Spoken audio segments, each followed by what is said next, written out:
unsaon pag-convert sa wireless microphone sa wire cord ng mic. Simple lang kayo mga boss, ato lang siyang wiringan, tapos itis sa switch. Okay, good na siya mga boss. Ibalik na nato sa iyang sudlanan para ato na siyang wiringan sa cord ng mic. Ibalik lang nato ang iyang switch nga atong natanggal, og ato na rin siyang testingan mga posts. Mga boss,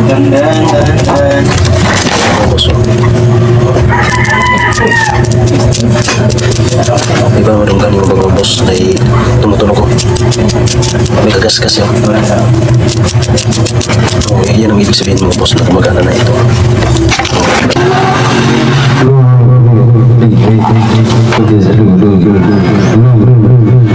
Katay sa, katay. Oh, yeah. Boy mo kanta. Testingan po, diba? Ubos na.